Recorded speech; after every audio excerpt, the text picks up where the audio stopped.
Hello and welcome to Gen Next. I'm Sakal Bhatt. Well, India has emerged one of the most victimized nations when we talk about cybercrime, just next to China.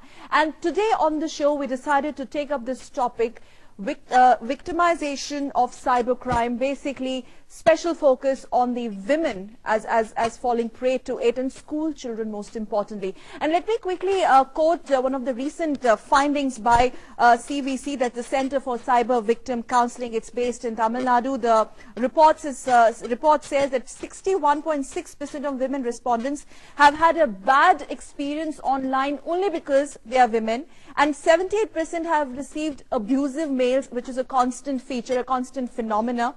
38% have admitted of online bullying, and this report also say that school children have in fact come up in increasing numbers, saying that online bullying is a very rampant phenomena they are experiencing. And the most startling feature of this survey is that 19% are aware of that cyber stalking, harassment and email spoofing. Now only 19% of the women respondents are aware of it, and the shocker is that 91% of these women still feel that reporting cases pertaining to cyber crime to police may lead to further victimization. And on the show today, we're going to take this up, and we have a very esteemed panel today. On my left, I have Shamina Shafiq. She is member NCW. Thank you so much, ma'am, for being with us. And I also have on the show Priya Hingorani, advocate, Supreme Court. Thank you so much, ma'am, for being with us today. And my Gen Next audience, mostly comprising of school students, and I'm sure some college students are also here.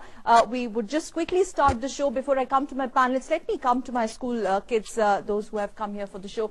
Aap mujhe bataiye, how much are you regular with internet, social networking websites like Facebooking and Orkuting? Ever experienced some sort of online bullying or cybercrime? What do you really understand by cybercrime? Actually, what I think about cybercrime is that the personal details being uploaded by the children, that means students at my stage, they upload their personal details, and which is really having a very worst impact, because their accounts are being hacked if they accept the So you friend understand request. what cybercrime is? Yes, ma'am. You know what cybercrime Yes, is? ma'am. Have you ever experienced some sort of... No, ma'am. No, you haven't. And you're frequent with social networking websites like Facebook and all? Yes, ma'am, I am frequent, but I never accepted the friend request of any stranger. Okay, next. Can you also tell me what has your experience been? Aap bataiye. Aapka experience kaisa raha hai? My experience has been quite well. I had never faced any cybercrime, and But how frequent are you on social networking? I'm not so frequent. I use it in 2 or 3 days. Aap bataiye quickly. Not too bad, but not too good. But I have not accepted any stranger's friend request. I have my friends with me, and I am doing what I have to do. Okay. Do you want to say something? Yes. Yes, ma'am. I select the friend which are good, and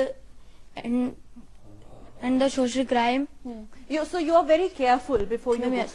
Let me have one more reaction from these youngsters sitting here. Yes, you tell me. आप बताइए कि आप कितना frequent है social networking पे, and have you ever experienced some sort of discomfort online being a woman? No, I've never experienced any kind of social crime or something like that. But yeah, we are frequent because we are having cell phones, and we are having internet in them. So we're always checking Facebook or something, notifications and something like that. But nowadays we are moreover using, we are moving on WhatsApp.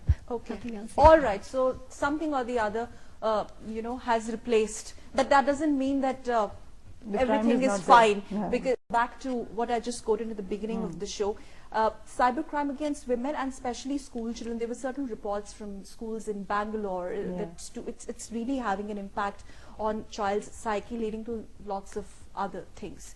How do you really put that in perspective?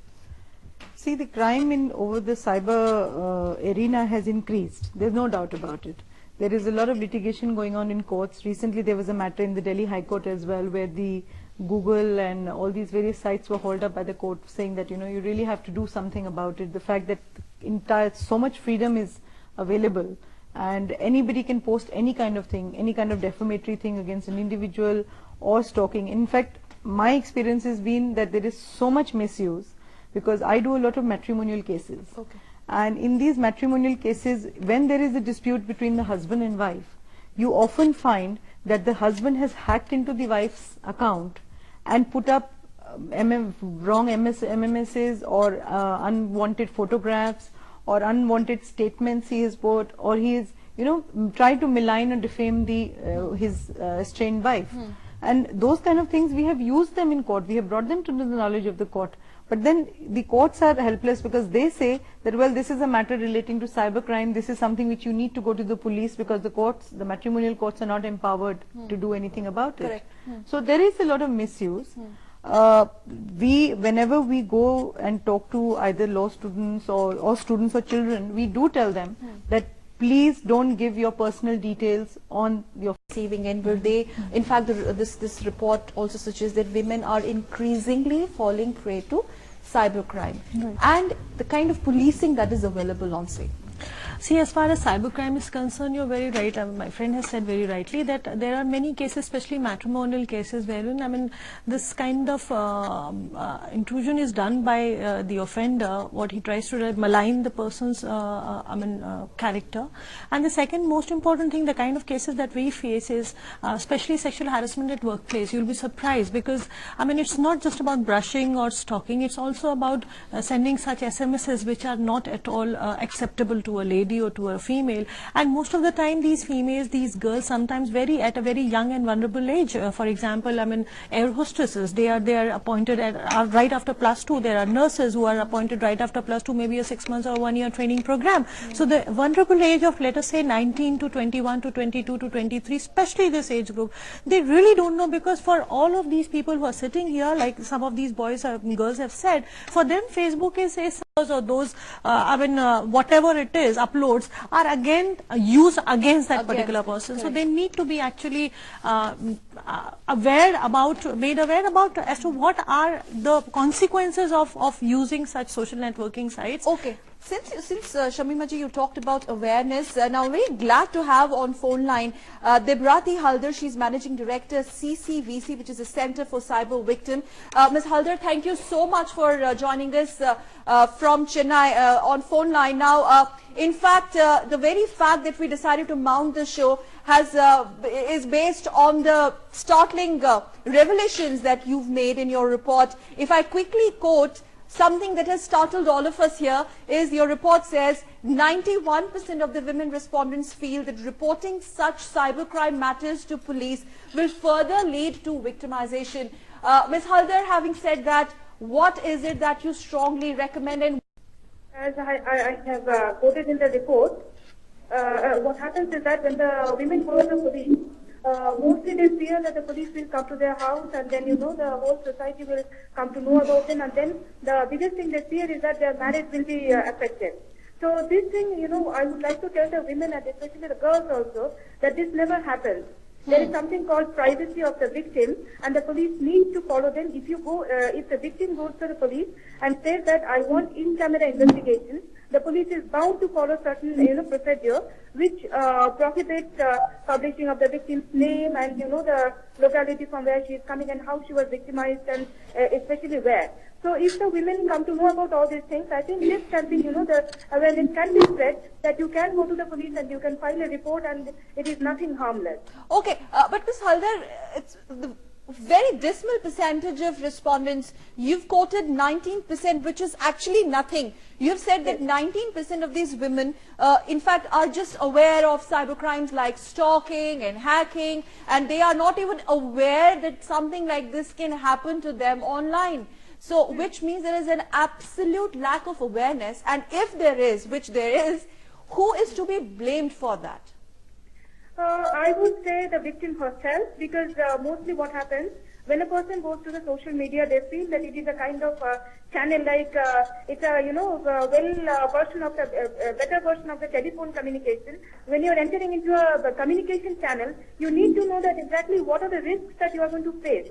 So this is one thing. Next thing is that obviously the schools and colleges, like educational institutions, I would say that it is very much necessary for every educational institution to run an awareness program that to tell the students that when you are entering this kind of communication channel, you need to be aware of certain kinds of risks that await you there. So these are the two prime institutions which can make people aware. And after that, obviously, the of awareness camps like we are also doing from our organization, but I see it is a very less like the response is very less from the people. They don't want to come and they don't want to see that so much risks are there. Okay, finally, you've also mentioned in your report that cybercrime, the way they are implemented, it amounts to basic violation of fundamental rights. And yes, and when we talk about violation of fundamental rights and misuse of freedom of speech and expression, there is much more to it. And in that scenario, how do we really contain it? We're talking about educated working women. Yes, yes, of course. Number one is that the right to privacy. This is the one thing which is being, violated every time when there is a case of, hacking, or when there is a case of even, creating mock picture or something. All right, Ms. Halder, you stay there with us. You stay there with us online. Meanwhile, let me just take these questions to my both panelists. Priya, you've heard her, especially this 91% of women responded is extremely startling. Can we do something about it? First of all, were you shocked that this is something which was bound to happen? I'm not surprised. I'm not surprised that this is the response of the young girls, because going to the police and making a complaint, it should be the easiest and the most safe thing to do. It turns out to be a harrowing experience. It is a completely harrowing experience. And I don't blame entirely the police setup for it, because the thing is, what they need is training. What they need is a special cell. I mean, the unfortunate situation is that because the police reforms in India are not coming about, that is why the police themselves feel very handicapped to kind of make special cells or be well equipped. They don't, you'll be surprised that most of the judges who are going through training in India on these specialized laws, because ultimately these matters come up in court, and they also need to know, and they call for experts to come and train.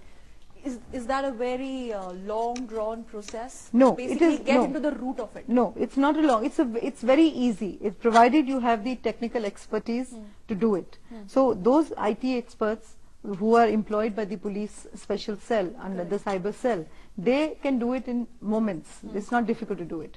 So it's a question of how. It's all traced on the computer. It's all done on the computer. You sit on the net and do it. And provided there is a will to basically take up these cases one by one. You know what, it's not about just the will, because here, I mean, she's talking about one case or two cases, but then you're talking about Delhi or Mumbai or Bangalore.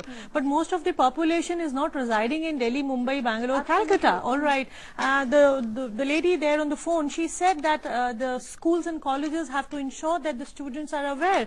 But trust me, most of the kasbas and the small towns, I mean, every single person you will see, they have the mobile phones, the smartphones. They don't have a proper earning, but they still are they are affording a smartphone, and they really don't know how to go about it. So forget about schools and colleges. Those people, they are actually not even attending schools and colleges. You're talking about will. The police stations in the smaller towns, they don't even know how to operate a basic computer. So forget about it. They don't have the basic infrastructure to go about it. Ms. Halder, what has been your experience when it comes to reporting such cases to police, and did you actually come across special cybercrime cells and IT professionals who really went about it in terms of cracking such cases?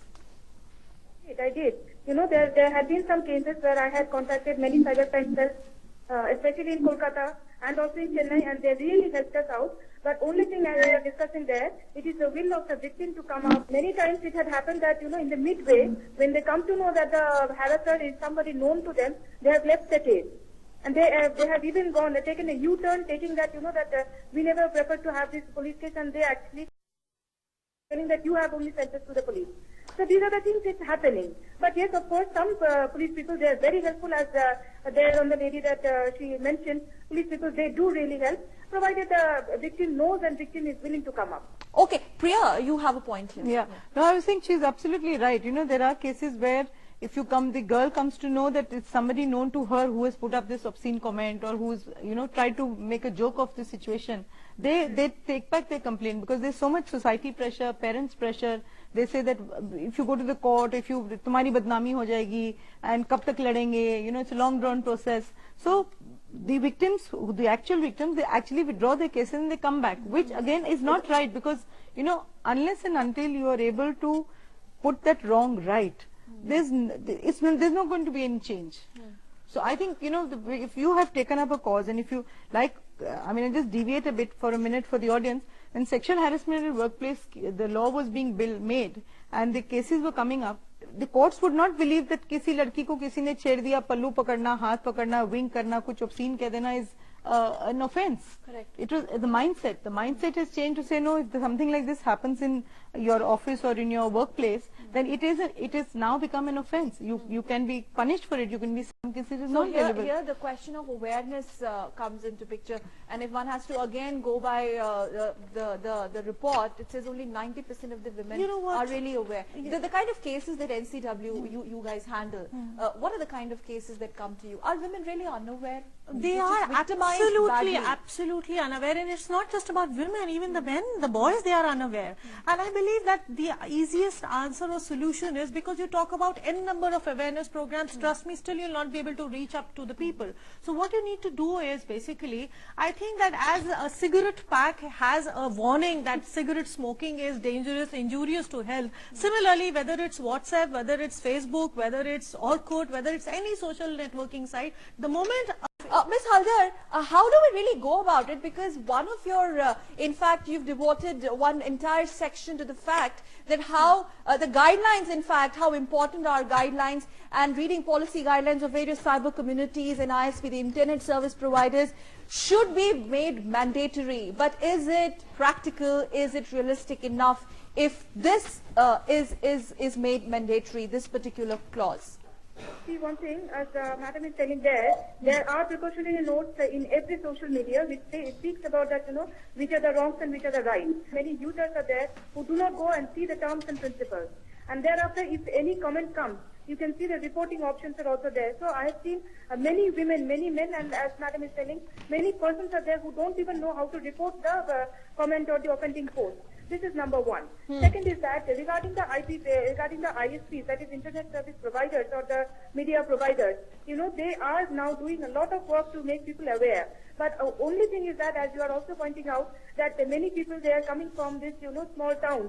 They don't even know that there are policy guidelines to look at it, So that's the reason that, the awareness is, I would say, awareness is growing, but it is so much, low in base.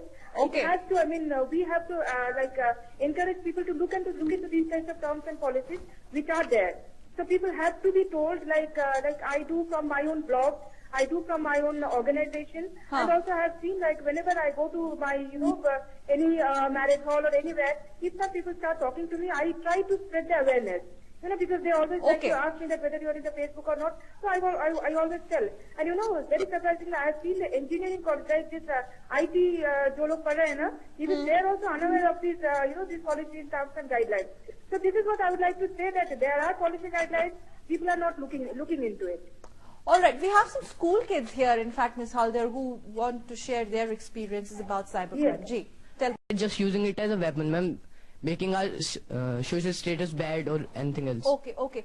Before I take this to Priya, in fact, can I ask some of the teachers here to comment? What is school's position? School, इसमें जब पूरा हम cyber crime की या बच्चों की बात करते हैं, तो इसमें school का जो role है, school का जो contribution है, school क्या कुछ टीचर्स इसमें कर सकती हैं? और इनफैक्ट कुछ ऐसी रिपोर्ट्स भी आई हैं कि नीचे बैंगलोर में कुछ स्कूल्स ने पेरेंट्स को नोटिस, रिटन वर्चुअली नोटिस भेजा है कि बच्चों का जो इंटरनेट पे इतना समय वो स्पेंड करते हैं उसको कंट्रोल करें, इनफैक्ट सोशल नेटवर्किंग वेबसाइट्स को टोटली बैन किया जाए.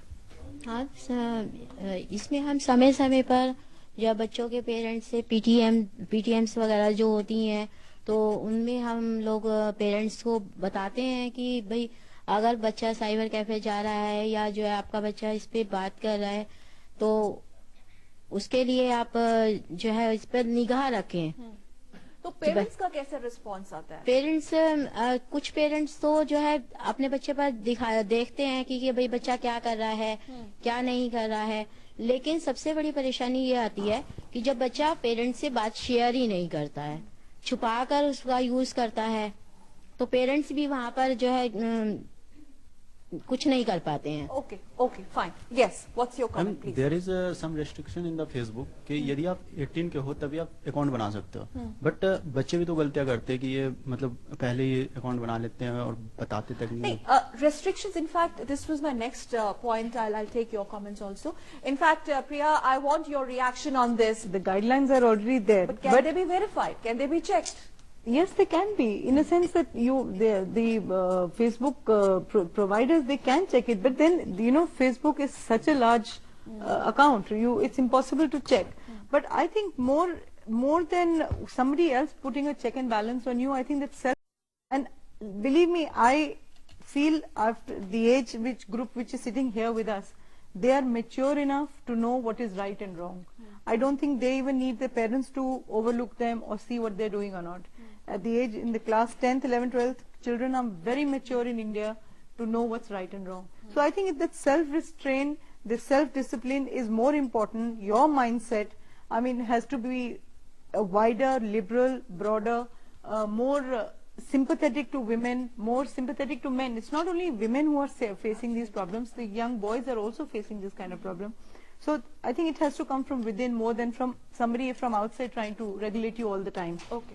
Your comment? See, how do we contain this? How do we control this? See, as she very rightly said, that it's about self-discipline. It's all about how you control yourself about.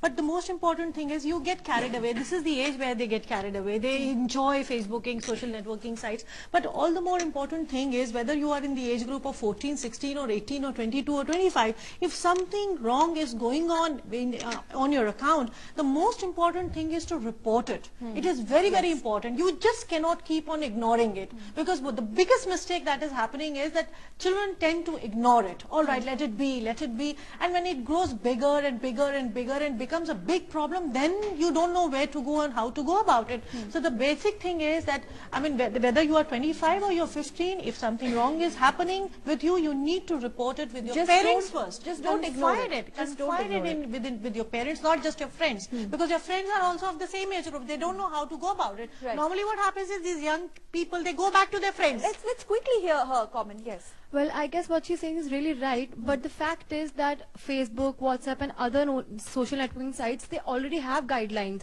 They have their privacy policies according to which you need to report, you need to put it as spam for, if somebody is attacking you. Yeah, it does have security issues. Yes.